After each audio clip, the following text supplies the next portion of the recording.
Welcome to the F.E.A.R Chronicles, false evidence appearing real, where we are covering real stories for navigating burnout, bold moves, and becoming your best self. I'm your host, Natasha Aga, private practice strategist, mother of two, and recovering perfectionist. This is the space where we get honest about the pivots, the pressure, and the purpose behind it all.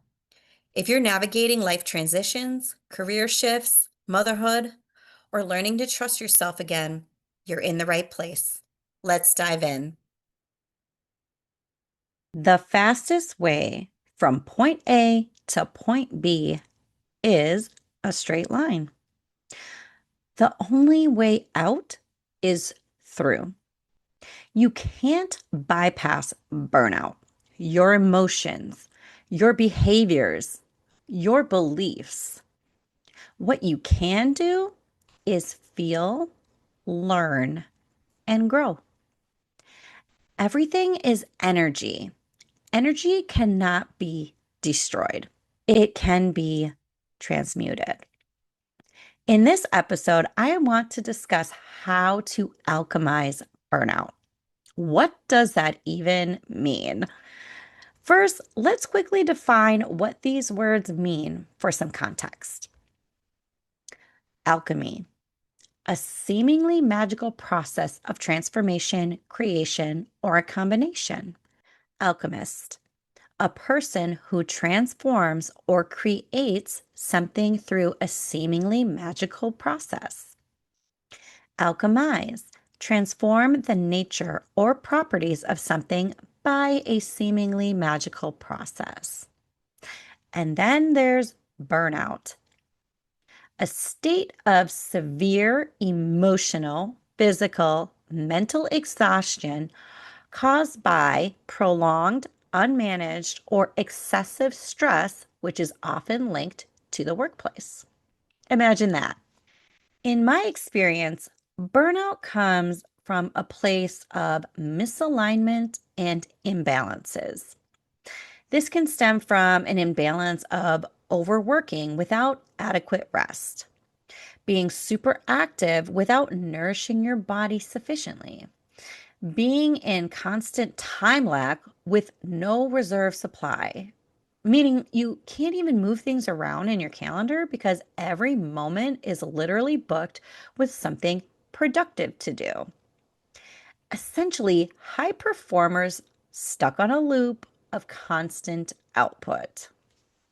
So, I want to discuss Carl Jung.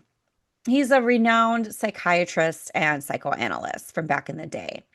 And I recently came across this theory that he had on burnout, which I truly found to be very interesting. And it opened my eyes to another perspective, one I hadn't really heard before. I found it so eye-opening that I wanted to share it as I believe it will help each of you on your journey to overcoming burnout. So, the first concept is the soul versus the ego. And your ego is set in like external goals, status, security. And that is overpowering everything while you're neglecting your soul's priorities, your true authenticity. And then there's internal conformity, which is the idea that you're living life with a mask. You're wearing this mask to appease other people, appease society, while suppressing your true authentic form or nature. Then there's the shadow's revenge, suppressing parts of your personality, which in this case is the shadow. And it can likely manifest in these ways, like living in a constant fatigued state can often be stemmed from suppressing your authentic identity. Holding on to suppressed anger, which often leads to prolonged exhaustion. Holding high ambitions, those high performers out there, can often lead to feeling resentful. Feeling vulnerable, which then often leads to feeling numb inside, feeling you don't feel anything. And then the feeling of, and this hit me hard because this was me for quite some time, feeling like I couldn't be creative, like having creative blocks. This often stems from depression disguised as fatigue. Very deep stuff. Then the next concept is called disindividuation, stagnation or reversal of your soul's growth from this extended time of being detached from your true self. And the last is meaning overload. And I feel like a lot of us can relate to this, which is things start to lose meaning or you begin to question everything around you for validity. So, the takeaway is that burnout can fester, and deep down, it can be caused by abandoning yourself, your authentic self, your true identity, because society, your ego, the stories in your head have built up layers that make up how you function and what you believe, and ultimately what you do. Often a disguise, unbeknownst to you. When these stories run so deep, it's hard to sift through and find that root cause. The one thing to keep in mind about stories is that each one is attached to an emotion. And our brains are wired to weigh the negative emotions, those stories, more heavily than the positive ones. Again, that is just our ego, our survival mind at work to keep us safe. To help this make sense, I kind of think of this as almost a continuum, starting with the stories, which then are attached to emotions, which then are repeated stories, which the repeated stories turn into beliefs, which then show up as behaviors. So for me, when I think about and reflect on my journey, I built my first business, which was my private practice and my mobile modified barium swallow study company. I built it on hustle, grind, and grit. I was determined to make it work. I poured nearly every waking hour into creating, building, launching, marketing, and ultimately keeping that business afloat at the detriment of myself, my relationships, my world around me. Everything seemed to be difficult, time consuming, and draining. It was because I let it be that. I expected it to be that. I anticipated the other shoe to drop, to take 10 steps back, to hit another hurdle, or to climb another mountain. That was all me based on my energy and mindset going into my private practice journey, which compounded as time went on. All the things on an endless loop eventually led to burnout, where my business and I crashed and burned. I felt defeated, my ego destroyed, embarrassed, frustrated. I felt all the things. Part of me wanted to forget it ever happened. Another part of me wanted to make sense of it all. What was the point of all of this? This can't be as good as it gets, right? There has to be more. I really had to ask myself why. If I did something else, what would it be and why? I instantly knew that I wouldn't do the same exact thing I just did. Why? Because after I reflected on my practice, my journey, and what I would love to do, that wasn't it. Just because you are good or even great at something doesn't mean you have to do it.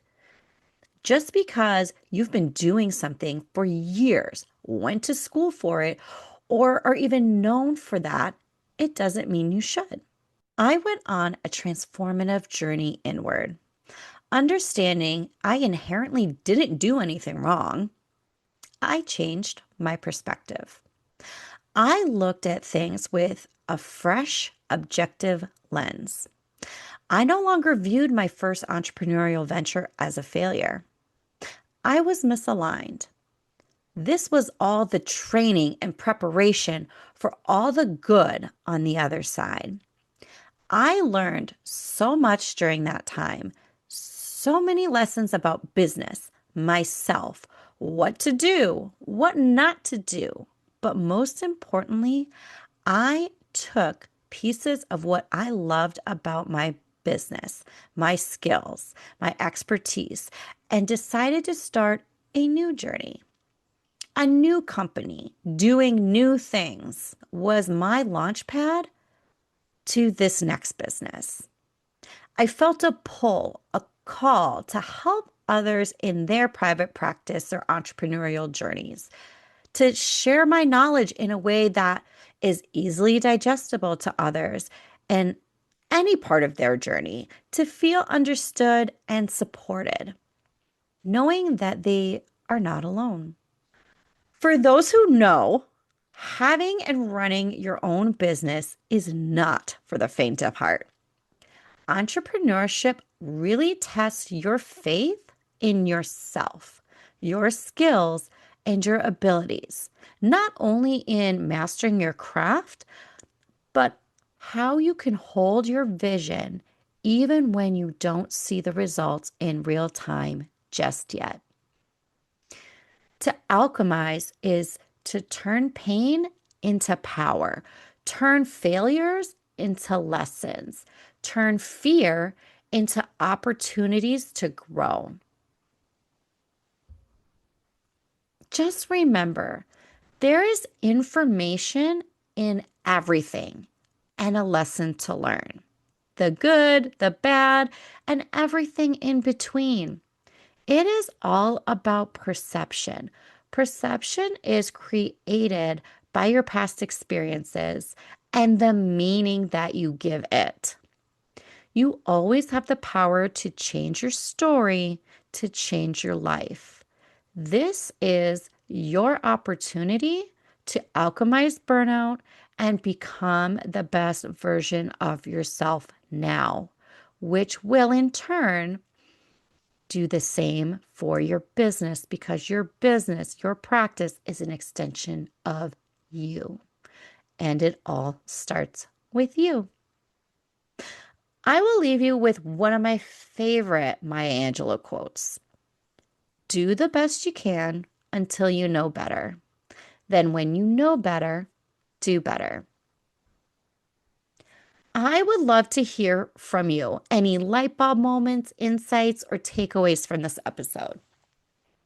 You can share with me on Instagram at Natasha Aga Consulting or comment below. I invite you to take my 2-minute Are You the Bottleneck quiz to find out who or what is slowing down your progress. It's fast, fun, and eye-opening, and I'll link that in the show notes below. Thanks for joining me on the F.E.A.R Chronicles. If this episode resonated with you, I'd love for you to like, comment, or share with someone who needs it. Want more support? Check out the links below for free resources, workshops, and how to work with me. Remember, bold moves start with small shifts. You've got this, and I've got you.